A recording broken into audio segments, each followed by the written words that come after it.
Bonjour les amis, bienvenue sur Onis TV en direct depuis ce merveilleux port de La Rochelle. C'est magique, on a l'impression d'entrer à chaque fois dans un conte de fées. C'est d'autant plus un conte de fées que je vous propose ce matin. Nous sommes en compagnie de Gilles Boeuf. C'est un éminent personnage, j'allais dire, au plan international sur les histoires du climat.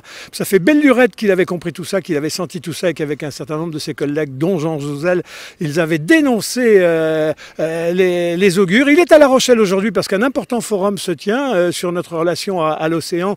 On a compris que c'est par l'océan qu'une partie des solutions vont passer, puisque 80% de la surface de la Terre, c'est de l'eau. Gilles, bonjour. Bonjour, ravi d'être avec vous. Un vrai bonheur. Vous avez été président du Muséum de Paris, donc toute l'histoire du vivant, vous la connaissez sur le bout des doigts. Vous donnez des cours partout, puis vous êtes océanologue, c'est ce qui justifie votre présence ici. Vous aidez la région Aquitaine à travailler concrètement, précisément, sur toutes ces questions. Juste avant qu'on entre sur les questions de l'eau, quand on voit ce décor, on se dit mais comment on peut faire du mal tout au long de l'histoire à cet océan, alors qu'on voit que la ville s'est accrochée à lui, c'est par lui qu'elle vit.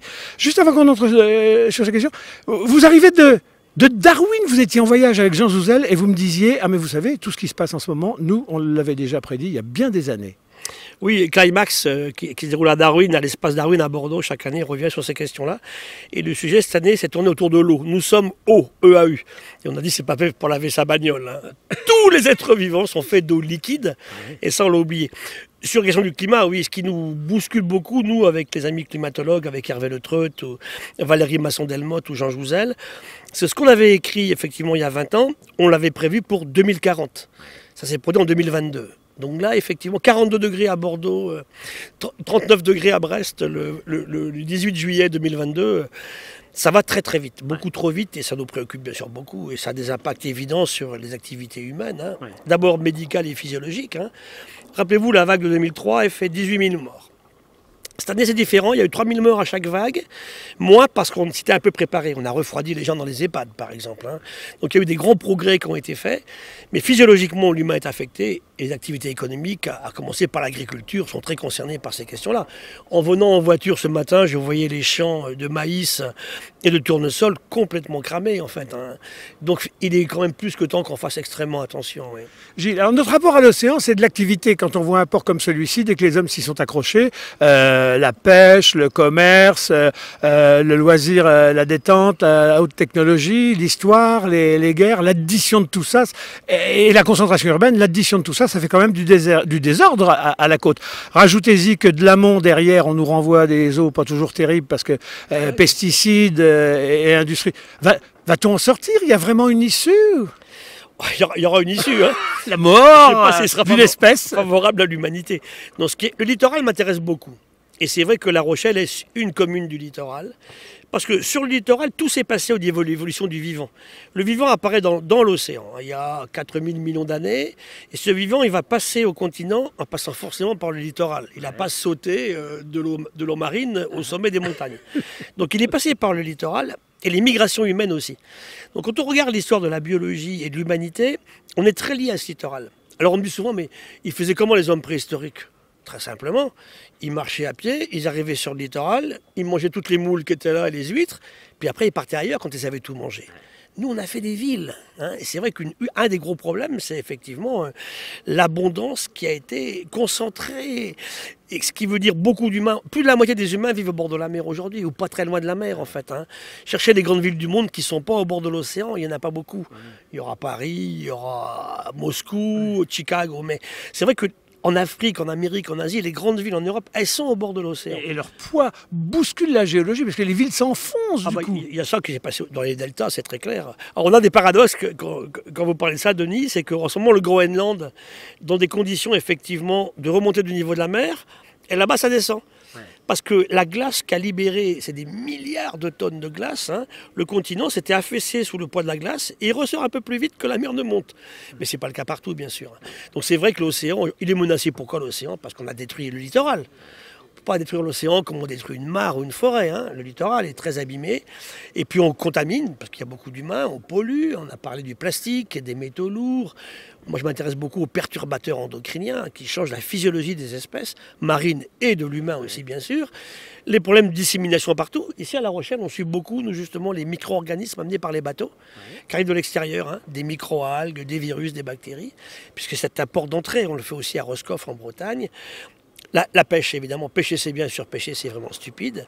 Et le climat change, donc ça fait beaucoup de choses qui sur le littoral sont quand même sacrément concentrées, parce que l'humain est très abondant et bien sûr a fait ces villes gigantesques, hein, qui sont menacées par la remontée du niveau de la mer. Hein. Alors la mer, l'océan, c'était celui vers lequel on embarquait nos déchets, on foutait ça par-dessus bord, ni vu ni connu, les villes sont propres, on dit qu'on se débrouille bien, au plan sanitaire et hygiène on est bon, sauf que pendant ce temps-là, les grandes fosses se remplissent, car on a, semble-t-il, atteint les grandes fosses. Et on menace des formes de vie qu'on ne méconnaît peut-être encore, parce qu'on ne sait pas tout ce qu'il y a au fond de l'océan. On ne connaît pas. Dans les années 60, on a quand même, nous en France, 50-60, balancé des déchets nucléaires au large de Brest. Hein, dans des sarcophages de béton qui sont en train de se disloquer aujourd'hui. Hein. On ne voyait pas, c'était sous l'eau. Et le nombre de gens qui ont balancé par-dessus bord leurs déchets, regardez, la plaisance a évolué dans le bon sens. Hein, mais il y avait encore très peu de temps des gens qui balançaient tout par-dessus bord. Hein. Ce petit garçon attaqué par un requin en Calédonie il y a quelques mois, là, par un requin bulldog, qui a sauté 10 fois à l'eau, que le père a laissé sauter à l'eau, alors qu'il balançait sa poubelle depuis 10 mois, juste là où le requin est passé. Bah, le requin est venu bouffer, hein, et le petit garçon s'est fait couper en deux. Donc c'est là que notre ennemi, en fait, finalement, c'est ni le virus, ni la bactérie, ni le requin, c'est nous-mêmes. Hein. Et ça, on l'a oublié. On ne prend pas ça en considération parce qu'on a oublié qu'on est vivant, en fait. Ouais. Je reviens sur le fond des océans. Oui. Alors, entre les espèces vivantes, d'une part, dont on découvre aujourd'hui quelques-unes sont peut-être la solution à des trucs qu'on ne sait pas soigner, des cancers, etc. Oui, et puis, soudain, des gisements de minerais, de matière qui fait que demain, tout le monde va se ruer comme des pirates sur les fonds des océans. Oui. Le nouvel Eldorado, gare. Alors là j'y suis pas allé, mais je sors de la conférence de New York, hein, il y a quelque temps, sur le droit, la juridiction de la haute mer. Hein. On ne s'est pas mis d'accord encore une fois de plus. Hein. Et j'intervenais sur France Info et sur France Culture il y a quelque temps en disant, écoutez, on avance petit à petit. Le problème, c'est le partage des avantages qu'on va aller chercher là-dedans. De la pêche profonde, de nouveaux médicaments, des minerais en quantité incroyable. On a tout salopé sur Terre, on va continuer au fond de l'océan. Et c'est là qu'il faut qu'on mette, avant de démarrer, en condition les solutions qu'on va rencontrer face aux problèmes. Si un pipe casse à 8 mètres de fond, comment on fait? On avait demandé 1000 milliards de dollars en 2015 au moment de la COP 21, là je me souviens. Donc c'est vrai que, comment on partage? Puisque la technologie est tellement élevée qu'il n'y a même pas 10 pays qui peuvent y aller. Ouais. Et comment on partage ces ressources avec l'ensemble de tout le monde? Ouais. Alors tout le monde, il y a ceux qui sont riverains de la zone, je pense à la Baltique. Maintenant que les routes du Nord s'ouvrent, il y a des tas de gens qui y passent. Oui, mais là, on parle de la mer profonde qui appartient à personne. Hein. Ouais. On est au-delà des 200 nautiques. Hein. Donc cette mer-là, en fait, comment est-ce qu'on va la gérer? Est-ce que je vais choisir le Costa Rica ou le Zimbabwe pour donner mes revenus? La question, elle est là. Puis dans le cynisme total, n'oublions pas quand même que la trilogie États-Unis, Chine et Russie nous dit, allez, légiférez si vous voulez, mais nous avons les moyens militaires d'aller chercher ce dont on a besoin. C'est quand même très préoccupant. Même les traités antarctiques, je ne suis pas sûr que ça va continuer encore très longtemps. Hein. Oui. Est-ce que comme niveau de géographie, pour appréhender toutes ces questions, le territoire est une bonne dimension? Parce qu'on dit qu'il faut que les territoires se mobilisent. Est-ce que c'est pas rikiki des territoires? Est-ce que c'est pas présomptueux ici à La Rochelle, même avec une université, d'essayer de régler des problèmes qui sont immenses à l'échelle de la planète? Oui. Non, je pense que c'est mieux. Je pense même que le territoire, une région par exemple, est mieux à même de prendre ça en main que tout un pays. Ouais. Bon, c'est clair que ça dépasse les frontières. Là. Quand on a fait croire aux Français il y a quelques années que le nord de Tchernobyl s'était arrêté aux frontières de l'Hexagone. Ouais. Franchement, on les prenait pour... Je dis pas le gros mot, mais... Aujourd'hui, les territoires sont intéressants parce qu'on appréhende effectivement des solutions locales pour des problèmes qui peuvent être locaux, mais aussi dépendants. Alors souvent on dit local ou global, on parle de glocal maintenant. Hein. Comment est-ce qu'on fait? Mais je pense que si le territoire s'intéresse vraiment à cela, un des gros dangers qu'il faut bien soulever aussi à La Rochelle, qui pourrait être le surtourisme. Hein. C'est à vous de gérer, j'étais en Corse il n'y a pas longtemps, hein, c'est à vous, ou en Martinique, c'est aux locaux de gérer ce qu'ils peuvent accepter. Sinon, on va détruire l'intérêt et l'attrait de la région, finalement. Hein.